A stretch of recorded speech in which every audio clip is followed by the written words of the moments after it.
excuse me. Oh, baby kitty in my chair.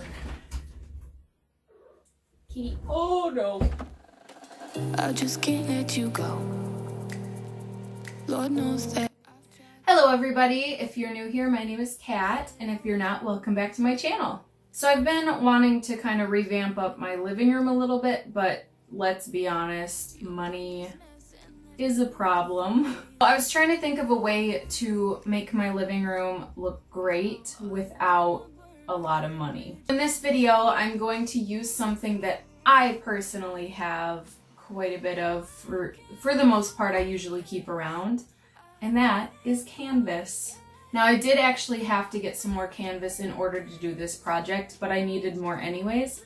So I went to Joann Fabrics, and you can get it for pretty cheap there, and they were actually doing a deal online, and if you take your phone in and have the website up, they will match the online price in the store. So I got like 6 yards for maybe $25. So it was pretty cheap, especially compared to the price of the objects that I'm making in this video. Originally, I was gonna do a few more DIYs in this video, but I figured why not keep it to one type of medium that I'm using to make these things. So I used just canvas. I did make a sort of example board.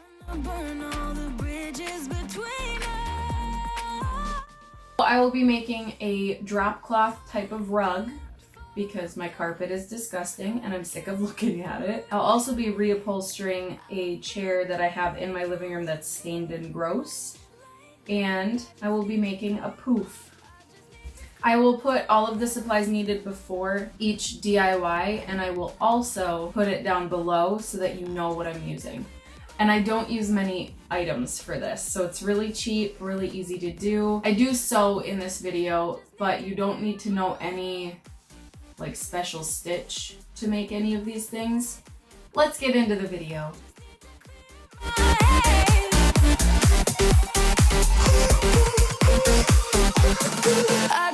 Welcome to the voiceover. This is my living room before I did the DIY, so it's obviously a little messy. I did clean it up, obviously. But as you can see, the whole room kind of flows together, and my dining room is on the other side of the room, so it kind of looks a little bit, there's no separation, you know? So there really needs to be something separating the living area from the dining area. To solve that, I did end up just moving the couch. So part of this video is the fact that I did move my living room around so that it fits a little better. So the first thing that we're going to make is the reupholstered swing chair. I've had this chair for a very, very long time, and it has become very stained. That's why there's a blanket on it most of the time. So I decided to make it look a little bit more adult, and obviously not stained. To start, obviously you want to cut out a piece of fabric that will fit well over top of the chair that you're doing. I originally was going to wrap the entire chair in the canvas, but then I realized that the bottom is black and it looks really good with the canvas. So that saved me a step. To measure my fabric, I'm just cutting it right on top of the chair after I've pushed it down into the chair so that I'm sure that it'll be the right size, but also I'm leaving a little bit excess fabric on the outsides, so in case it is a little too small, I can still, you know, fit it correctly. I tried to get the best angle that I could for this part to show you how I'm sewing this. You do not need to have any skill with a needle and thread to do this, I promise you. I do have some background in sewing, but I'm not like, you know, a seamstress or anything. But just to sew around the edges here, you just need to know how to push the needle through and pull it tight and back and forth the whole way around. And as a guide, I'm using the original seam of the edge of the chair, where it kind of is rolled up so it looks nice. And that way, I have a nice edge without doing anything other than sewing back and forth. And I did fold 2 creases down the sides of the bottom just so that it would sit better in the very bottom part of the chair where you sit. I think it looks a lot nicer this way. Once you're done sewing it to the chair, you can just cut the edges off, making it so you can't see the edges by tucking it underneath. Now I guess I should touch on this. Obviously, I'm not going to be able to link the exact chair that I have because, one, I got it at a garage sale, so I don't even know what brand it is or anything. So you're going to just have to either find a chair like it if you want to do something like this, or, you know, check out your local thrift shop or your local garage sales in your area to see if you can find a chair like this for cheap. Or if you have one like it, then you can just do the same thing that I did. I'm just sewing on buttons for decorative value, and that's the chair.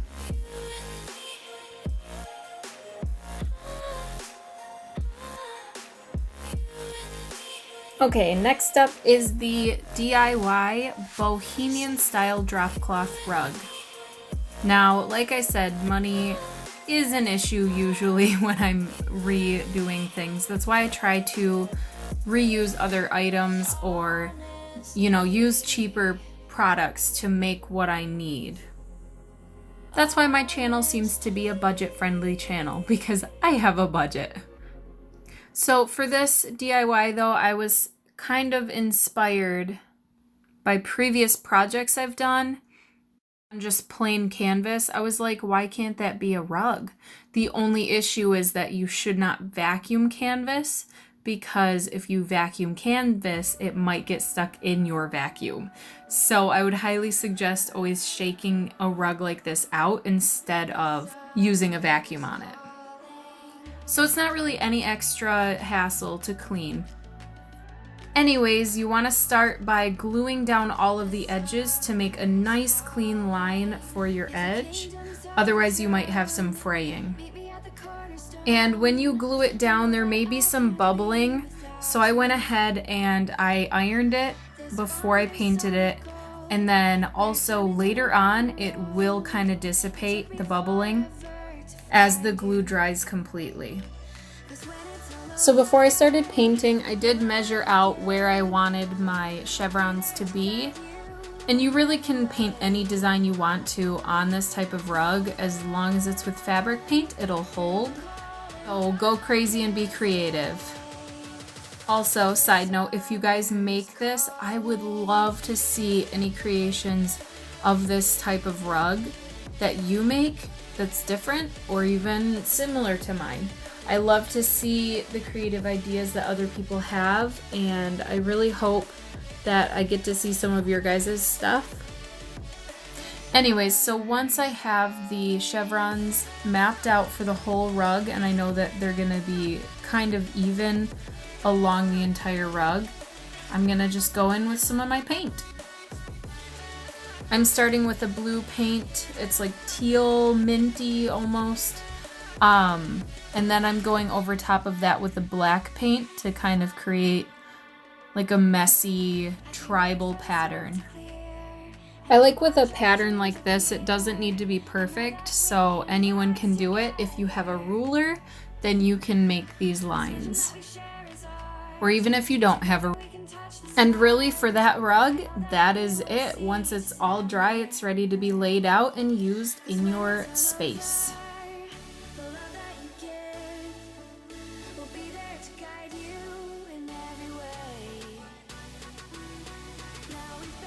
This last use for canvas can be a little bit more complicated.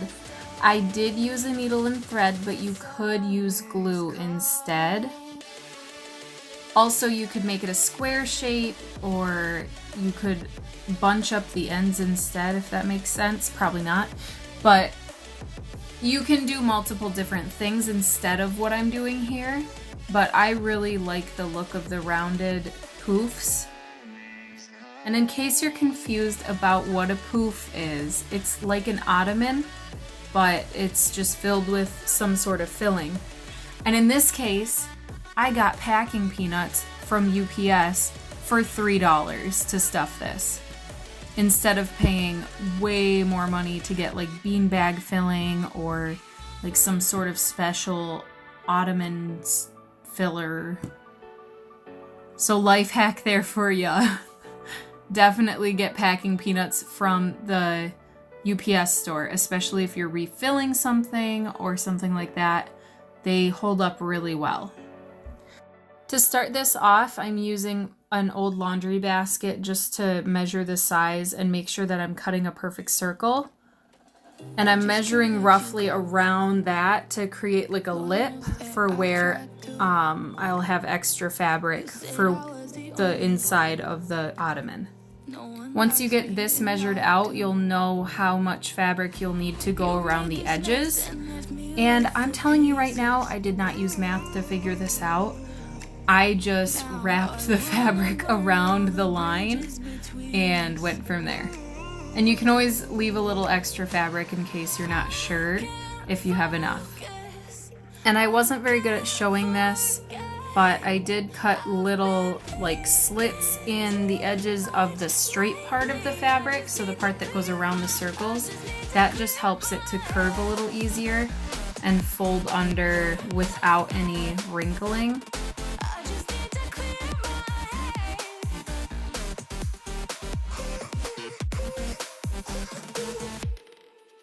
I've been stuck on your memory, but it's not like I need it. And you may have some history, but we don't have to repeat it.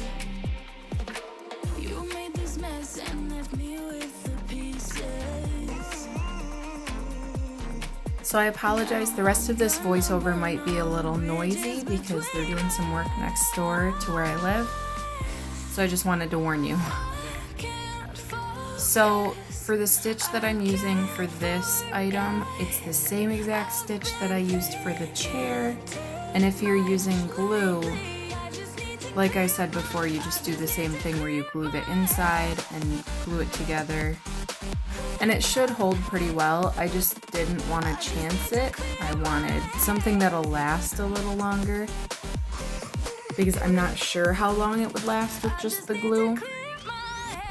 So I'm sewing all around the perimeter of the circle and down the seam of the side piece, and then I'm sewing on that bottom part. When you're sewing the last circle on, you want to leave a chunk open, unsewn or unglued, because that's where you're gonna flip it inside right and then add in the packing peanuts or filler. So you want to just push the whole thing through that hole, and then that will turn it inside right, and then just pour in those packing peanuts, and then you're good to sew up the hole. And that is how you make a poof. It would have been easier to do a square one, I think. It was a little bit harder to measure how big the side had to be, compared to if you did a square, you could just, like, you know, cut a bunch of squares that are the same size and then glue them together or sew them together. But I'm happy with how it turned out. I could have used some more packing peanuts, but it's good. So this is my living room after I moved everything around and cleaned up a bit more and put in the items that I made in this video.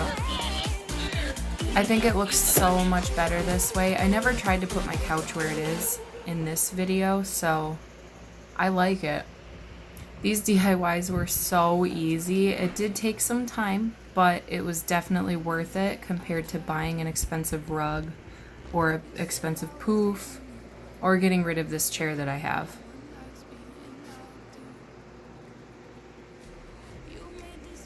So those are the DIYs that transformed my living room. My living room is a strange shape, so I did move some furniture around to kind of separate the living space from the dining space, and that seemed to help as well, and that rug was the perfect size.